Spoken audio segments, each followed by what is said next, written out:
Halo semuanya, perkenalkan nama saya Adalah Handi Panjang dari jurusan Kehutanan dengan prodi Pengelolaan Hutan Politeknik Pertanian Negeri Kupang. Di sini saya akan mempresentasikan tentang pengenalan GPS atau Global Positioning System. Pertama-tama dengan pengantar, apa itu GPS? GPS atau Global Positioning System adalah sebuah sistem navigasi satelit yang menggunakan jaringan satelit yang mengorbitkan bumi untuk memberikan informasi, lokasi, dan waktu secara akurat kepada pengguna di seluruh dunia. Kedua, sistem GPS adalah sebuah sistem yang terdiri dari jaringan satelit, stasiun kontrol, dan penerima GPS. Yang kedua, navigasi GPS digunakan untuk navigasi, yaitu menentukan lokasi dan arah pengguna. Yang ketiga, satelit. GPS menggunakan jaringan satelit yang mengorbitkan bumi untuk mengirimkan sinyal ke pengguna. Keempat, akurasi. GPS dapat memberikan informasi, lokasi, dan waktu secara akurat dengan beberapa ketepatan beberapa meter. Yang berikut, fungsi GPS. Navigasi. GPS membantu pengguna menentukan lokasi dan arah mereka, serta memberikan rute yang paling efisien untuk mencapai tujuan. Yang kedua, pemetaan. GPS digunakan untuk membantu peta yang akurat dan mendetail, serta untuk memberitahui peta yang sudah ada.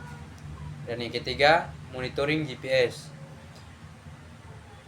Digunakan untuk memantau lokasi dan gerakan objek seperti kendaraan, pesawat, dan kapal. Yang keempat, penentuan waktu. GPS dapat memberikan waktu yang akurat dan sinkron dengan waktu universal. Yang kelima, pencarian lokasi. GPS dapat membantu pengguna menemukan lokasi yang tidak familiar, seperti alamat, tempat wisata, atau fasilitas umum. Dan yang keenam, pengukuran jarak. GPS dapat mengukur jarak antara dua lokasi dengan akurat. Yang kedelapan, pembuatan jalur. GPS dapat membantu pengguna membuat jalur yang paling efisien untuk mencapai tujuan. Berikut komponen-komponen GPS. Komponen utama GPS adalah: pertama, satelit GPS. Satelit GPS adalah komponen utama GPS yang mengorbitkan bumi dan mengirimkan sinyal ke pengguna. Terdapat 24-32 satelit GPS yang mengorbitkan bumi. Kedua, stasiun kontrol. Stasiun kontrol adalah fasilitas yang digunakan untuk mengontrol dan memantau satelit GPS. Stasiun kontrol juga digunakan untuk memperbarui data navigasi satelit. 3. Penerima GPS. Penerima GPS adalah perangkat yang digunakan untuk menerima sinyal dari satelit, GPS, dan penghitung lokasi pengguna. Penerima GPS dapat berupa perangkat khusus atau smartphone dengan fitur GPS. Dan yang keempat, sistem navigasi. Sistem navigasi adalah perangkat lunak yang digunakan untuk mengolah data dari satelit, GPS, dan memberikan informasi lokasi dan waktu kepada pengguna. Kemudian cara kerja GPS. Yang pertama, satelit. GPS mengirim sinyal satelit. GPS mengorbitkan bumi dan mengirimkan sinyal ke bumi. Sinyal ini berisi informasi tentang lokasi satelit dan waktu pengiriman sinyal. Yang kedua, penerima GPS. Menerima sinyal atau penerima GPS seperti smartphone atau perangkat GPS. Menerima sinyal dari satelit GPS. Menerima GPS dapat menerima sinyal dari beberapa satelit GPS secara bersamaan. Yang ketiga, penerima GPS menghitung jarak atau penerima GPS menghitung jarak dari penerima ke satelit GPS berdasarkan waktu yang dibutuhkan. Sinyal untuk mencapai penerima jarak ini disebut sebagai pseudorange. Yang keempat, penerima GPS menghitung lokasi.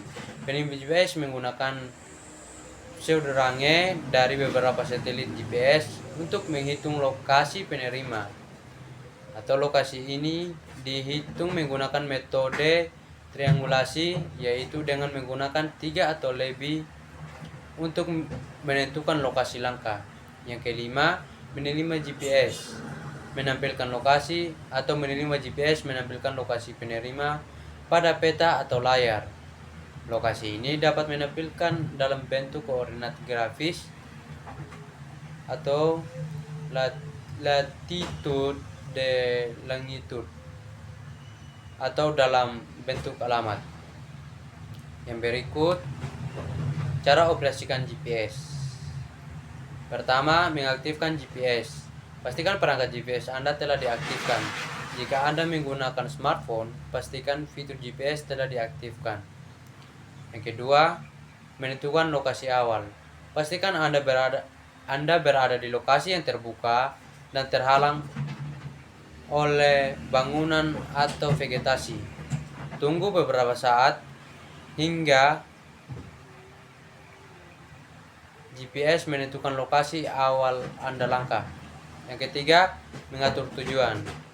Masukkan alamat atau koordinat grafis tujuan Anda ke dalam perangkat GPS.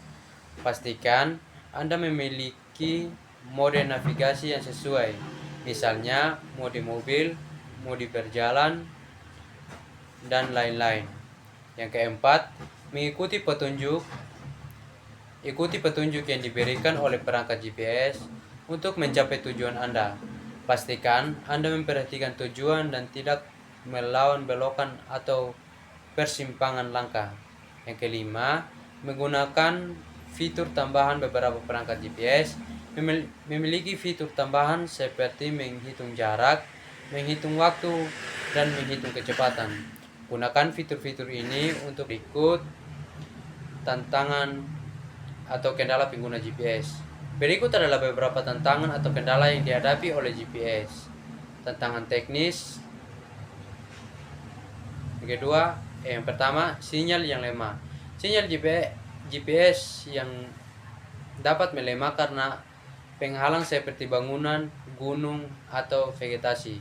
Yang kedua, interferensi. Sinyal GPS dapat terganggu oleh interferensi dari sinyal lain, seperti sinyal radio atau sinyal televisi. Yang ketiga, kesalahan posisi. GPS dapat mengalami kesalahan posisi karena berbagai faktor seperti atmosfer, ionosfer, atau kesalahan pada satelit. Yang keempat, ketergantungan pada satelit. GPS memerlukan satelit untuk beroperasi, sehingga jika satelit mengalami gangguan atau kerusakan, maka GPS juga akan terganggu. Tantangan lingkungan. 1. Cara buruk seperti hujan, salju, atau kabut dapat mengganggu sinyal GPS. Yang kedua, topografi. Daerah dengan topografi yang kompleks seperti gunung, lembah, atau danau dapat mengganggu sinyal GPS. Yang ketiga, vegetasi. Vegetasi yang lebat dapat mengganggu sinyal GPS. Oke. Yang berikut aplikasi GPS dalam industri kehutanan. Yang pertama, pemetaan hutan. Aplikasi GPS digunakan untuk membuat peta hutan yang akurat dan mendetail. Peta ini dapat digunakan untuk mengidentifikasi jenis pohon, kondisi tanah, dan lain-lain. Yang kedua, inventarisasi hutan. Aplikasi GPS digunakan untuk menginventarisasi hutan atau pohon-pohon. Data yang dikumpulkan dapat digunakan untuk menghitung volume kayu, biomasa, dan lain-lain.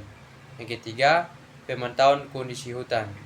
Aplikasi GPS digunakan untuk memantau kondisi hutan seperti perubahan tutupan hutan, kerusakan hutan, dan lain-lain. Data yang dikumpulkan dapat digunakan untuk mengidentifikasi area yang memerlukan perhatian khusus. Yang berikut, penutup. Dengan memahami pengenalan GPS, kita dapat memanfaatkan teknologi ini untuk meningkatkan efisien dan produktivitas dalam berbagai bidang.